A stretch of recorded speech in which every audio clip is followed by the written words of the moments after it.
Olá, eu sou a Patrícia Vaz, terapeuta da fala e fundadora da Vaz Nobre Clínica, e este é o Neurosurpreendentes, um podcast que vem desmistificar o que é, afinal, ser neurodivergente e ainda partilhar estratégias práticas com as famílias para potenciar todas as capacidades e talentos surpreendentes das nossas crianças. Quando pensamos em autismo, muitas vezes ainda associamos à infância, ao momento do diagnóstico, às terapias, aos desafios da comunicação e à adaptação à escola. Mas a verdade é que estas crianças crescem.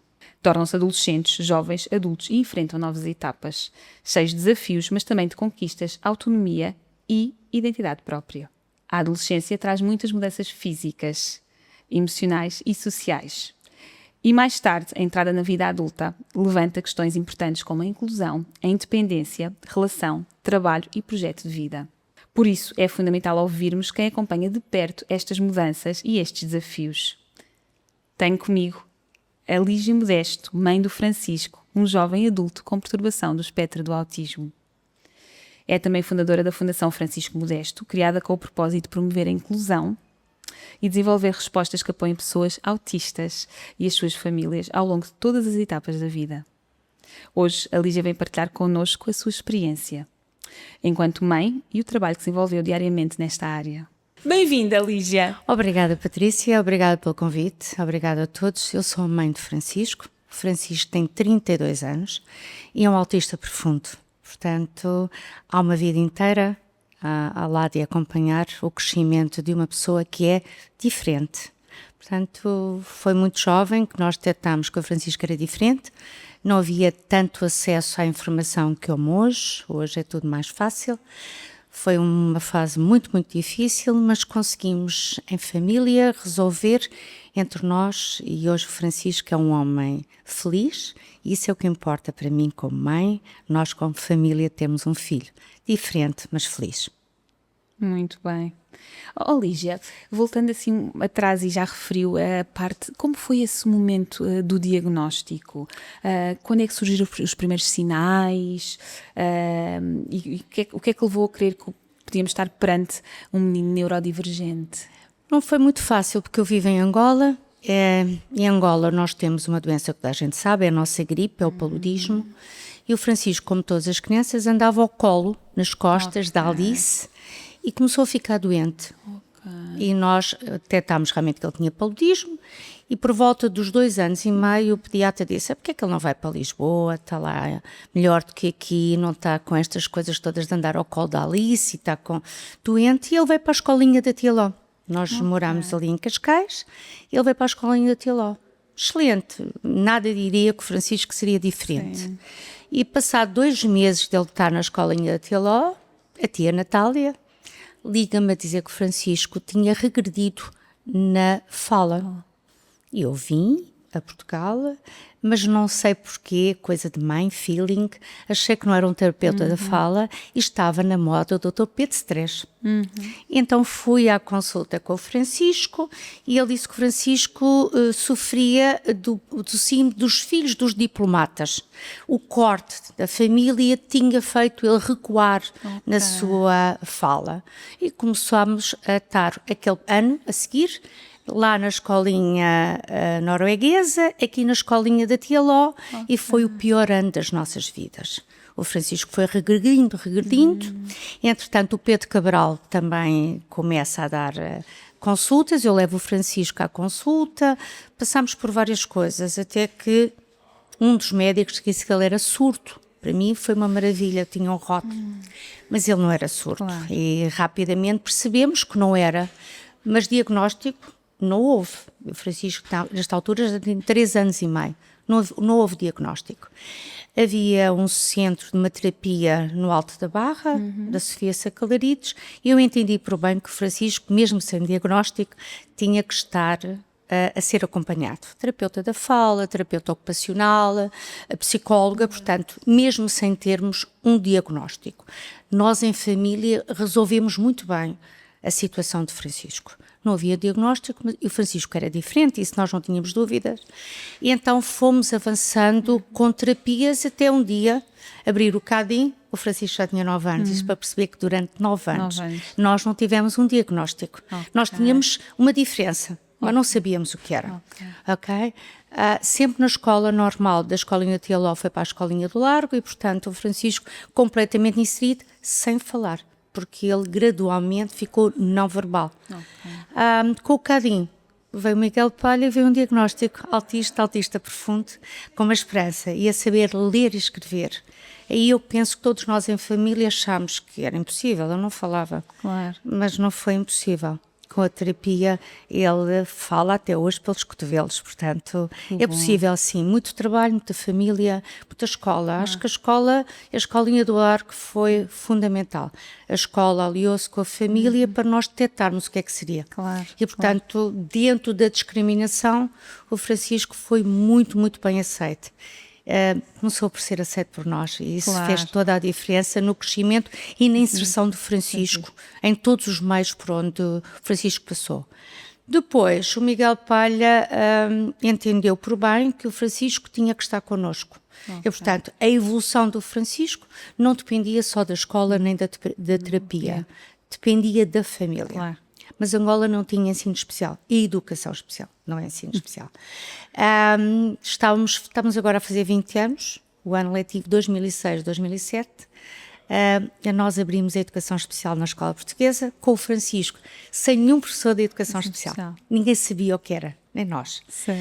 Mas foi uma experiência muito positiva, porque todos queríamos aprender com o Francisco e com a sua diferença. Claro. No ano a seguir, a escola portuguesa contacta uma mulher extraordinária que nós chamamos a Mãe Leonor, que é de Almeirim, e que realmente ela foi revolucionar a educação especial em Angola, e o Francisco fez o 9º ano, como todas as outras crianças. Tem a sua namorada desde essa altura, que falaremos sobre isso de certeza, porque tem um crescimento e uma maturação com a idade muito interessante em relação a isso. E depois fez um pito, como todas as crianças, como foi o primeiro. Eu acho que a sorte do Francisco, ou o importante disto tudo, é que o Francisco foi o primeiro de uma geração, não é? E esse primeiro dia que todos nós estávamos muito concentrados nele e estávamos concentrados no sucesso que o Francisco representava para todos nós. Eu tenho quase 70 anos, para mim foi o maior desafio, porque não é o meu filho mais novo. Então o desafio de todos nós no Francisco foi concentrado na escola portuguesa. A escola portuguesa tem os mesmos padrões que a escola em Portugal, mas somos muito mais unidos para que as coisas deem certo. E acho que deu certo no Francisco, foi também isso. E portanto, para mim é um caso de sucesso o nosso Francisco, não deixando de ser um autista profundo, não é? Não podemos, no meio disto tudo, pensar que aligeiramos a situação. Todos os dias nós temos que adaptar e temos que nos adaptar a ele e às condições dele, porque ele é diferente. Lígia, falando aí em adaptação, relativamente à adolescência, já falou em todo o percurso escolar. Adolescência, quais é que são os maiores desafios? O desafio é a sexualidade. Nessa altura, o Miguel Palha convidou-me a fazer 3 consultas no Cadim. Já não era no Cadim, penso que já era na Diferenças. Ele já não estava no Cadim. E essas consultas foram extremamente importantes. Quem é a tua namorada? A mãe? Não é mãe. E, portanto, fomos trabalhando o Francisco de que não era a mãe que era a namorada. Não é? A namorada era alguém. E esse alguém era uma colega dele, que nós, na escola portuguesa, o que é que nós fizemos? Nós tínhamos um horário de recreios. O Francisco nunca ficou na sala de aula. Nunca. Tinha sempre um colega que o levava para o recreio e, portanto, que o acompanhava. E havia uma dessas meninas, que hoje é licenciada em Economia, estudou em Londres, que queria ser sempre ela a ficar com o Francisco. É a Núria. Então a Núria era aquela que mais apoiava o Francisco. E numa dessas consultas, o Francisco fala na Núria. Portanto, passou a ser a Núria a namorada de Francisco. Ainda hoje ele diz que vai casar com a Núria. A Núria ainda não casou, portanto ainda tem esperança que Francisco faça casar com a Núria. Então a Núria é tudo aquilo que ele sonha de parceira. Vamos ver como é que o Francisco e nós percebemos a sua sexualidade. O Francisco adora a Pocahontas. Ok. Portanto, o ver o John Smith e a Pocahontas, ele associa ao seu sonho e às suas fantasias. Ok. Portanto, quando o Francisco fecha a porta do quarto, o que é que nós dizemos? O Francisco está em trabalhos manuais. Portanto, o Francisco vive a sua vida sexual, a sua adolescência e hoje a sua fase adulta, sempre com o John Smith, a Pocahontas e a sua Núria. Muito fiel, a Núria nunca saiu do seu imaginário. Ok.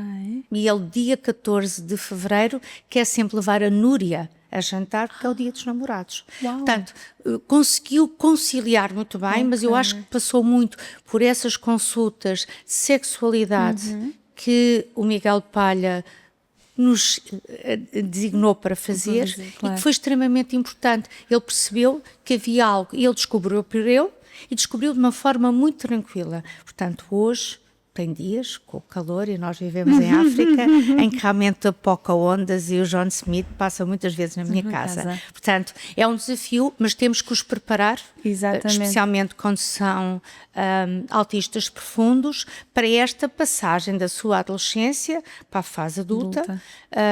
Com muita sensibilidade, porque há conversas que ele não entende, mas ele autodescobriu-se depois das consultas. Certo. Até lá nós nunca tínhamos dado conta de que ele tinha os seus trabalhos manuais. Certo. Portanto, houve uma evolução no Francisco muito grande depois das consultas de sexualidade. Ok, muito bem. É uma coisa estranha, Muito foi para mim muito estranha, certo. as consultas de sexualidade, mas eu agora lembro bem, foi na diferença já, e portanto ajudaram muito o Francisco. A primeira foi caótica, certo. A namorada é a mãe, dar beijinhos é a mãe, não é a mãe, claro. não é a mãe, e ele depois foi evoluindo e ele encontrou o seu caminho. Uau. Portanto, é uma dica. Portanto, na adolescência devem haver consultas de sexualidade para que eles despertem o que há neles para uma vida dita normal. Sem dúvida.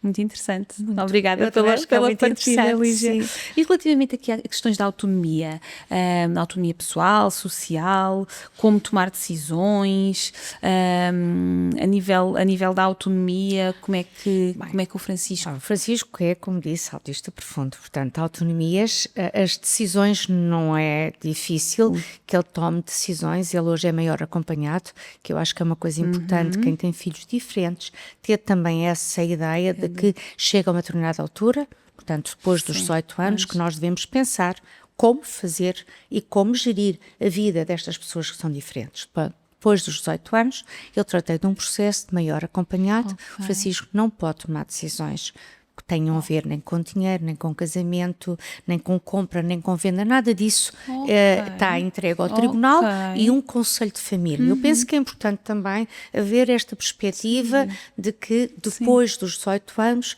quando se tem filhos com patologias profundas, devemos pensar no futuro deles, para não serem enganados, claro. Para N situações que podem surgir. Portanto, o Francisco é maior acompanhado. Portanto, no que diz respeito a decisões, o Francisco não as poderá nunca tomar, nem tem capacidades para o fazer. Na sua autonomia é autónomo. Portanto, levanta-se, toma o seu pequeno almoço. A primeira fase do pequeno almoço, porque ele tem as suas coisas, como todos eles, o leite no micro-ondas, ele continua a fazer o leite com chocolate como se fosse ainda criança, e essa parte nós deixamos que ele o faça e toma a Abilify, que é a única coisa que ele toma, e faz isso por ele.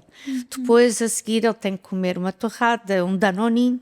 Isso já a empregada lhe põe, não é que ele não saiba fazer, põe. O banho, toma banho, lavar os dentes é daquelas coisas que ele mais gosta, ir ao dentista também, mas lavar os dentes, não há nenhuma refeição que ele não vá a seguir fazer, nada muito bem, desde miúdo que andou na natação e, portanto, nesta altura do verão, nadar faz parte do seu dia-a-dia, por ele próprio, não é? Portanto, ver televisão, ver filmes, qual é o hobby dele? Ir ao cinema. Portanto, o meu filho sabe as estreias todas mundiais, trabalha, ele faz cópias para ganhar dinheirinho, que percebe, e porque nós lhes incutimos isso, para ganhar é preciso trabalhar, então ele faz cópias para ganhar dinheiro, para ir ao cinema. Portanto, ele escolhe o cinema, confesso que não gosto de ir ao Cascais Shopping nem ao Eras Parque, porque é muito próximo de casa, mas gosto de ir ao Amoreiras, ao Galáxia, que eu não sabia que existia, que é no Sporting, e ao Colombo. portanto, vai aos cinemas que ele escolhe para ir. Aqui em Angola ele faz a mesma coisa, faz cópias durante todos os dias, para o sábado ir como turista, paga o almoço, atenção, ele paga o almoço tanto aqui como lá. Dá primeiro o almoço e depois vai ao cinema. E no Brasil também, portanto, ele tem todas as estreias nos países onde ele vive e todas as semanas ele trabalha para ir ao cinema. Uau! Portanto, ele sabe o que é, viaja lindamente, percorre o mundo inteiro e, portanto, tudo isso ele sabe fazer bem. Depois, decisões é mais difícil, porque não tem competências cognitivas para o fazer. Certo, Okay? certo. O seu dia-a-dia é perfeito. Levanta-se, vai comer, levanta a mesa, põe a mesa, levanta a mesa. Há uma série de coisas que nós mantemos de rotinas para que ele saiba que tem que fazer. Claro, não é? claro. Mas em termos de decisão é mais uma dica que eu deixo aqui. Depois dos 8 anos os pais devem procurar, se os seus filhos não têm competência, uma proteção, e ela vem através do maior acompanhado, que é extremamente importante. Certo. E isso trata-se já agora, Lígia? É tribunal. No tribunal. Tribunal. Tem que ser em tribunal. Certo. É um processo longo, com uma série de encontros com o Ministério Público, com terapeutas, portanto, não é um processo que se faça de ânimo leve, mas é um processo muito importante. Gravidez, damos os lados, não é? Enganos, falsificações, portanto, ficam imunizados em relação a isso com um conselho de família que não consegue vender nada nem comprar que lhe pertença sem que haja uma ordem de tribunal. Portanto, é importante para nós que temos filhos com patologias muito difíceis que haja também essa prevenção em termos do crescimento. Sim. Até à fase adulta, sim. Sem dúvida. Olha, obrigada mais uma vez, Lígia. Incrível. E parte aqui da socialização. Muitas vezes é aqui uma preocupação. Portanto, como é que nesta fase, a nível de socialização, o Francisco, acredito que, pronto, está nas suas rotinas, mas tem algum amigo? Eu penso que o mais importante de tudo que conseguimos com o Francisco é a socialização. Mais importante que um filho que não tem cura, como vocês sabem, o autismo não tem cura, mas tem isto que é a envolvência social. Todos nós, magros, gordos, feios, bonitos, é a sociedade que nos julga mais do que tudo. Então a nossa preocupação foi a socialização do Francisco. Foi a nossa, a da escola e dos médicos que nos acompanharam.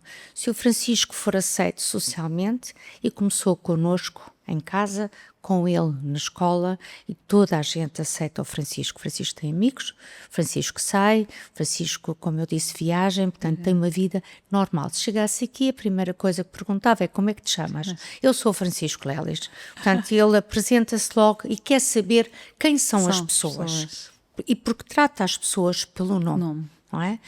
Quando vê crianças, porque deve ter sido difícil para ele, quando era pequenino, ele faz logo uma festinha na cara das crianças e diz: não tenhas medo que o Francisco não faz mal. Portanto, ele tem a noção que em determinada fase da sua vida a diferença foi algo com que ele teve que gerir. E acredito que não foi fácil. Certo. Não? Porque é a primeira preocupação que ele tem com uma criança. É pôr-lhe as mãos na carinha e dizer: não tenhas medo, eu sou o Francisco. Portanto, o Francisco está inserido no seu grupo, faz férias. Para ele, se não for ao Lake, no Algarve não há férias. O ano todo a fazer o seu percurso para ir para o Brasil, que é o único sítio que ele gosta de ir à praia. Portanto, tem a sua vida muito organizada, mas socialmente sabe. Nós, durante a pandemia, tivemos uma casa na Comporta. A empregada fazia anos, a Sofia, a 27 de julho. Depois ele continua todos os anos. Ontem fez-nos lembrar que a Sofia fazia anos. O que é que ele gosta de fazer? Um vídeo a cantar os parabéns às pessoas que ele conhece. Portanto, o Francisco, e eu penso que é a maior vitória que nós temos, que a nossa família tem, é que realmente o Francisco socialmente é uma pessoa muito bonita e socialmente é aceito por toda a gente. E tem os seus amigos e fala com eles, e quando fizemos um lançamento há meses de uma ação que tem a ver com ele, houve vários depoimentos dos amigos da escola portuguesa e dos amigos que tem. O Pedro é um grande amigo dele, é um informático que o Francisco conheceu em Angola e que hoje está cá em Portugal e são os maiores amigos. O Francisco adora estar com o Pedro e o Pedro com o Francisco. Sim. E, portanto, o Francisco é um amor de pessoa quando gosta das pessoas. É realmente a pessoa mais meiga. Liga, ele telefona todos os dias ao Pedro, ao André, a mim, à Marina. A Marina é a minha madrinha de casamento e vive no Brasil. Depois ele liga-lhe todos os dias. Portanto, ele liga às pessoas que gosta todos os dias. Ele liga, ele fala com as pessoas. Portanto, eu acho que essa é a cura para as pessoas que são autistas. É elas socialmente poderem, através das suas limitações. Claro. São muitas. Mas esta forma de lidar com as pessoas, de todos os dias querer contactar as pessoas que ele gosta, faz-me sentir que este era o que eu devia ter feito com o Francisco, a sua socialização. Não é? E, portanto, é a parte mais importante que as terapias nos deram. E o Francisco é assim, que houve uma terapeuta, a primeira terapeuta, a Rosa do Cadim, que ia com o Francisco ao supermercado, ia com o Francisco à FNAC, ia com o Francisco a todo lado, só os dois, com um cartãozinho de débito que nós fizemos para ele e que fez com que o Francisco criasse estas autonomias. Não é? O Francisco paga com o cartão, não sabe o valor, eu não posso pintar um Francisco, não existe. Ele não sabe o valor do dinheiro, certo. Mas sabe que tudo tem que se pagar. Claro. E para isso é preciso trabalhar, e ele certo. Trabalha certo. Para que isso aconteça. Certo. E a socialização vem disso tudo, vem desse trabalho de uma terapeuta ocupacional que fez um percurso com o Francisco uns anos. 3 anos que fizeram esse percurso, que foi o tempo entre o Francisco termos descoberto que era autista aos 9 anos e aos 11 que foi para Luanda. Portanto, estes 3 anos com a terapeuta ocupacional foi extremamente importante para esta socialização que o Francisco conseguiu ter como competência. Eu acho que é a maior competência dele é ser assim. Que bom, Lígia. Portanto, voltando aqui um bocadinho, já passou aí por todas as fases da vida do Francisco, é fácil. Mas focando aqui na vida adulta, é sempre um marco, não é? Esta transição. Como é que foi para vocês? Passar aqui de um Francisco adolescente, pronto, para o Francisco que tem hoje, houve assim alguma coisa que vos marcou especialmente? Não, vamos ver, Patrícia, uma coisa que é importante e que deve ser comum a todos nós. Francisco é um bebê. Pode chocar, não, é um bebê, portanto, eu quando olho para ele, eu não vejo um adulto, vejo um bebê. Certo, não é? certo. E, portanto, o que é que nós criámos? Deixar a escola para ele foi muito difícil, porque Francisco andou na escola desde os 2 anos e meio até aos 19. Okay. E aí foi a fase mais difícil, certo. Foi passar a escola, porque eram as rotinas todas dele, levantar cedo, ir para a escola, o ir à música, o ir à natação, e de repente esse mundo deixou de existir para ele. Mas como eu tenho uma empresa em Angola, ele passou do PIT certo. para o escritório. Daí o grande amizade com o Pedro, que era informático em Luanda. Portanto, o Francisco passou a fazer ainda hoje. O Francisco vai para o escritório. O Pedro já não está, o Pedro está em Portugal, mas tem o Alves, portanto, ele vai trabalhar, uma curiosidade, só trabalha da parte da manhã, porque quando vem almoçar já não volta para o escritório. Pronto. Tem as suas rotinas muito definidas e, portanto, ele não trabalha da parte da tarde. Portanto, o que foi mais difícil, o que é mais difícil para nós pais, que vimos como bebés, porque são os bebés para nós, é agora quando acaba a escola. O que é que se faz a seguir? Certo. Não é? Porque há um dia todo preenchido de rotinas que vamos ter que adaptar. Exatamente. Para mim foi mais fácil, porque tenho uma empresa e, portanto, era muito mais fácil.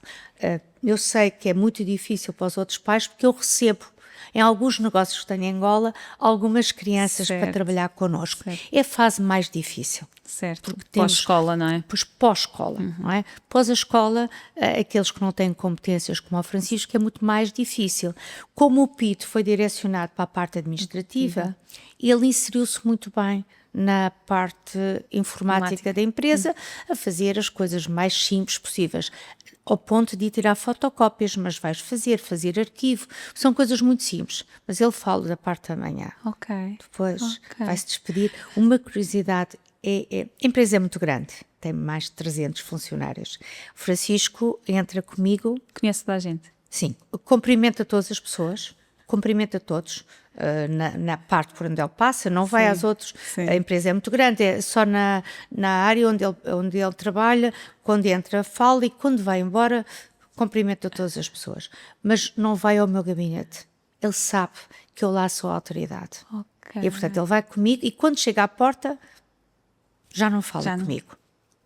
Não tem hipótese nenhuma. E se eu for ao espaço de trabalho dele, ele vai, como quem diz, não me diz respeito. Portanto, ali é o trabalho dele, não é mãe.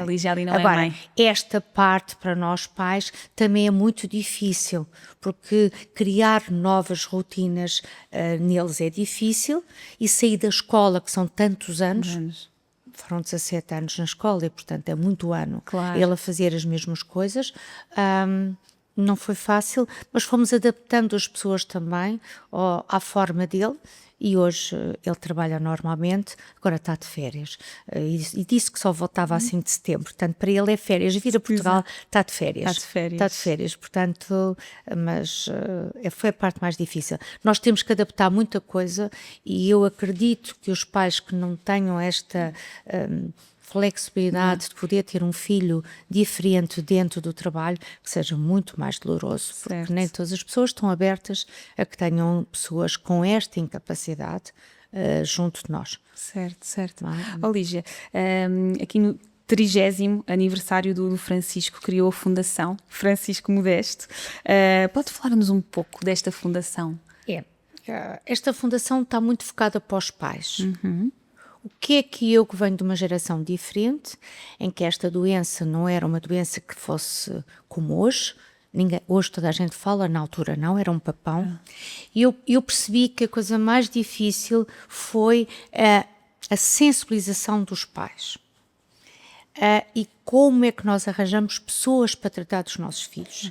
Daí eu ter decidido, quando o Francisco fez 30 anos, criar a Fundação, e a Fundação é criada para desenvolver cientificamente dados sobre a doença, daí nós estamos a desenvolver com uma fundação que é a Fundacit, um observatório sobre o TEA. É extremamente importante para nós, pais, termos mais conhecimento técnico da doença, para não criarmos tabus de que vamos curar os nossos filhos.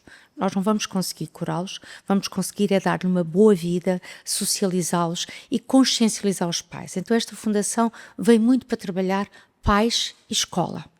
Eu vivo num país onde o conhecimento é muito fugaz em relação à doença, em que se pensa que a doença é um feitiço, e eu quero desmistificar, como todas as pessoas, que é uma doença igual para todos, para ricos, para pobres, para todas as nacionalidades. Somos quase 100 milhões de pais no mundo inteiro, portanto isto vem desmistificar que a doença não é para alguns. E há muitos pais que pensam que foi uma desgraça, que foram eles. Então esta fundação é para ajudar essencialmente os pais. A consciencialização dos pais vai ajudar muito na vida dos filhos. Sim. Porque se os pais estiverem consciencializados do que é a doença, vão ajudar muito mais os filhos. Eu acho que esta fundação, da minha experiência de vida, é por lá isso. Vamos consciencializar os pais, vamos consciencializar a escola na aceitação da diferença. Eu sei que a escola portuguesa, aquele ano que foi marcado, o ano letivo 2006-2007, aquelas crianças são as melhores adultas, porque tiveram um Francisco. Porque conviveram com uma diferença que qualquer um de nós pode ter. Então a nossa fundação é para isso mesmo e já está a dar frutos, porque este ano lançámos um produto que se chama Care Connect e estamos a dar formação a professores de ensino primário. Não é? Portanto, para nós esta consciencialização é o ponto mais importante para os pais poderem ajudar os seus filhos, até mais do que os médicos, porque eles passam o dia todo com os filhos e só vão aos médicos quando tem consciencialização. E há muitas pessoas que ainda não têm. Então, a Fundação nasce muito para isso, para a consciencialização dos pais. Que bom. Muitos parabéns, Lígia. É para todos nós. Por falar em pais, Lígia, que conselhos é que daria, assim, a pais, no fundo, de crianças que têm receio aqui no futuro? Lígia, como mãe de um adulto, não é? Com perturbação do espectro do autismo, que conselhos é que daria a pais que pronto, que souberam diagnosticar há pouco tempo ou que eventualmente ainda têm aqui os filhos numa adolescência e ainda não chegaram à vida adulta? Bem, primeiro quer dizer aos pais que a aceitação é a coisa mais importante. Eles são as melhores pessoas do mundo.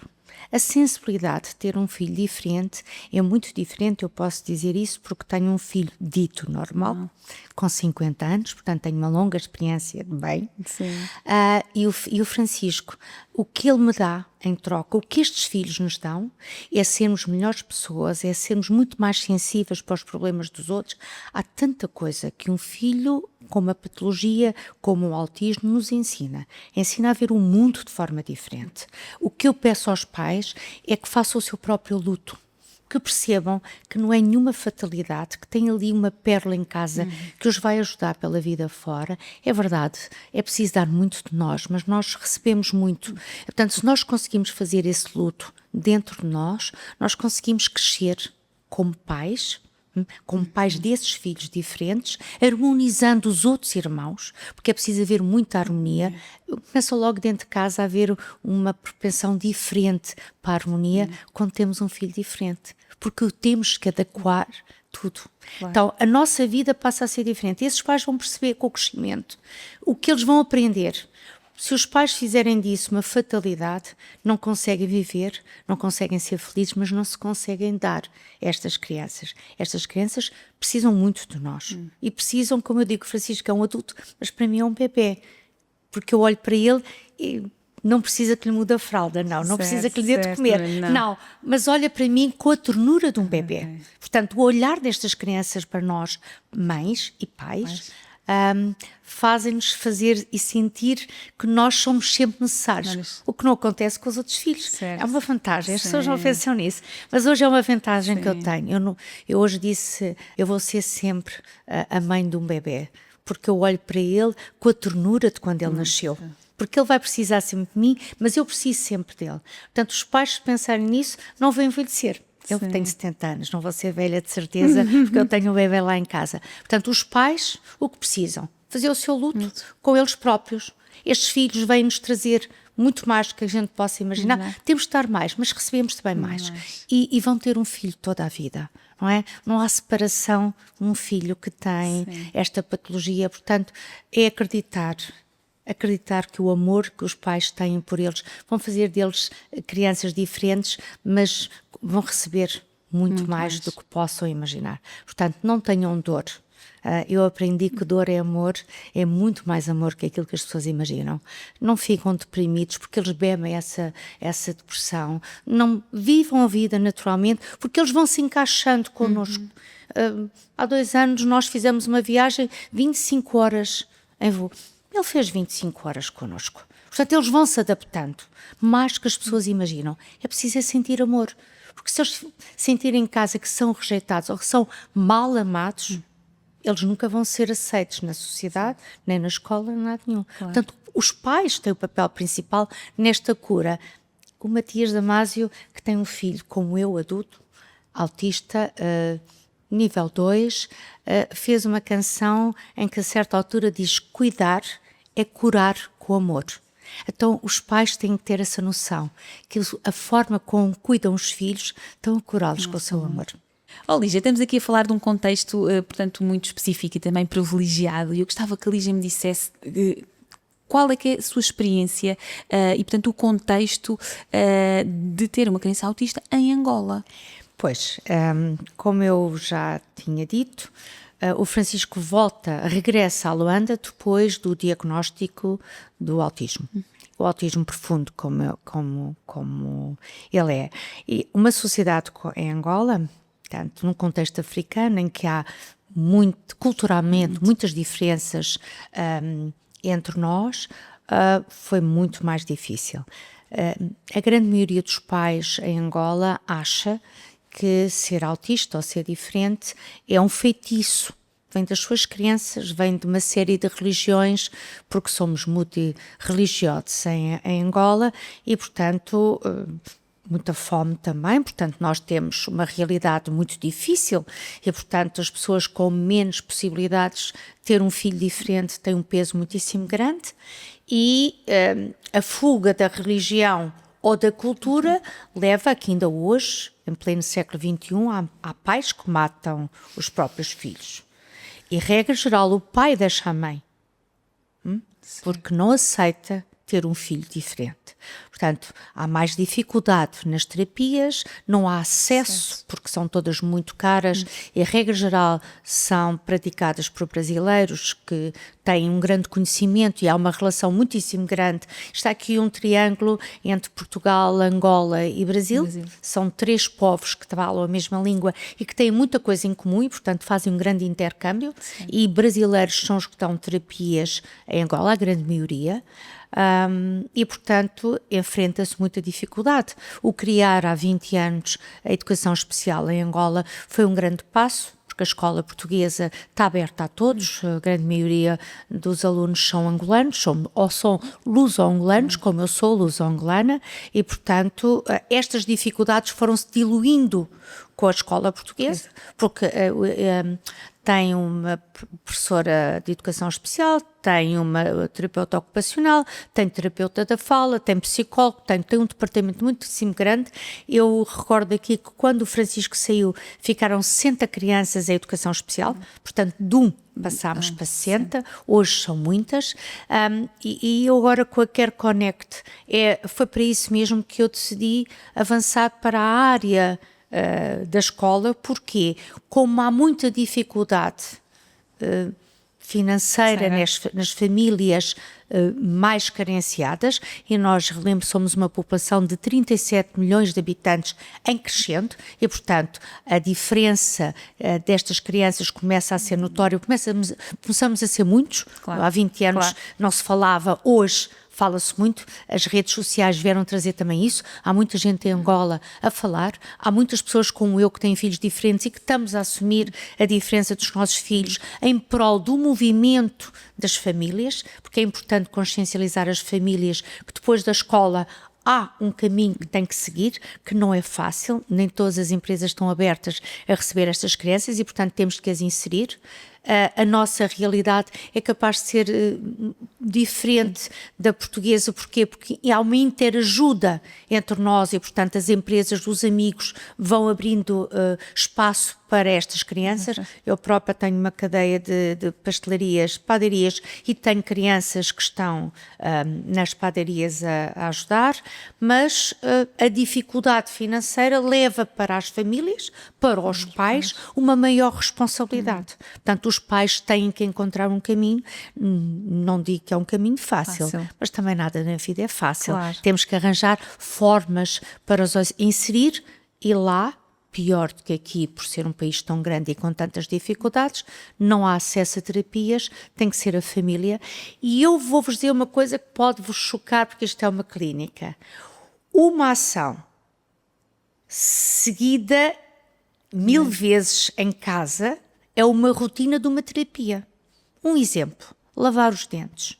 Se a criança em casa, os pais estiverem consciencializados de que a higiene oral é fundamental para a saúde dessa pessoa, lavar os dentes de manhã, depois das refeições, vira uma terapia.